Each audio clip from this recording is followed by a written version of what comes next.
Start. Cockroach जनता party के संसद मार्च के दौरान हुई हिंसा के मामले की सुनवाई करते हुए सुप्रीम कोर्ट का यह कहना कोई नई अनोखी बात नहीं कि शांतिपूर्ण प्रदर्शन संवैधानिक अधिकार है, इससे सभी परिचित हैं। लेकिन समस्या यह है कि कई बार शांतिपूर्ण प्रदर्शन के बहाने अराजकता का सहारा लिया जाता है, कभी खुलकर और कभी दबे छिपे ढंग से। यही सीजेपी के संसद मार्च के दौरान हुआ।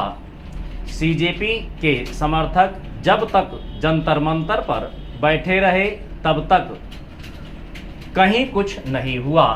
बात तब बिगड़ी जब वे बिना अनुमति संसद की ओर कूच करने पर अड़ गए और पुलिस की ओर से रोके जाने के बाद बैरिकेडिंग तोड़ने और लांघने लगे। इतना ही नहीं, सीजेपी समर्थकों की भीड़ में शामिल अराजक तत्वों ने पुलिस से धक्का मुक्की और मारपीट करने के साथ उस पर पथराव भी शुरू कर दिया। इसके बाद पुलिस के पास आंसू गैस के गोले छोड़ने एवं लाठीचार्ज करने के अलावा और कोई उपाय नहीं रह गया। इसलिए और भी नहीं क्योंकि वह भारी भीड़ का अनुमान नहीं लगा सकी और संभवतः उससे निपटने के पर्याप्त प्रबंध भी नहीं कर सके। इसके ही नतीजे में उसकी ओर से अत्यधिक बल प्रयोग हुआ। यही बाद में एक मुद्दा बन गया, तो इसलिए और भी क्योंकि कई छात्र छात्राएं भी उसकी सख्ती की चपेट में आए और रैपिड एक्शन फोर्स की ओर से पैलेट गन का भी इस्तेमाल हुआ।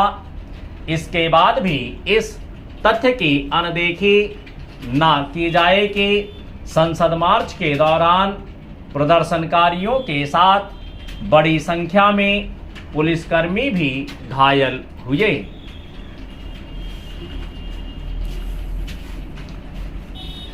यह अच्छा है कि सुप्रीम कोर्ट ने जहां पुलिस की सख्ती पर सवाल उठाए, वहीं पुलिसकर्मियों पर हमले का भी संज्ञान लिया।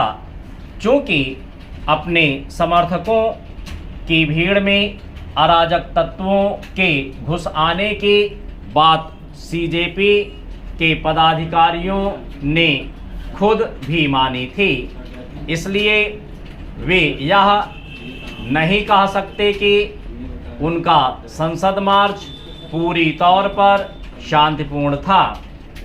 उनकी ओर से यह अल्टीमेटम देना विचित्र है कि यदि उनके समर्थकों पर एफआईआर दर्ज करने और उनके गिरफ्तारी का सिलसिला नहीं थमा तो वे फिर से धरने पर बैठ जाएंगे। यदि वे यह चाहते हैं कि पुलिस हिंसा फैलाने वाले तत्वों को भी बख्श दे तो यह अराजकता के खुले समर्थन के अलावा और कुछ नहीं। क्या सरकार ने उनसे यह वादा किया था कि वह अराजक तत्वों के खिलाफ भी कुछ नहीं होने देगी?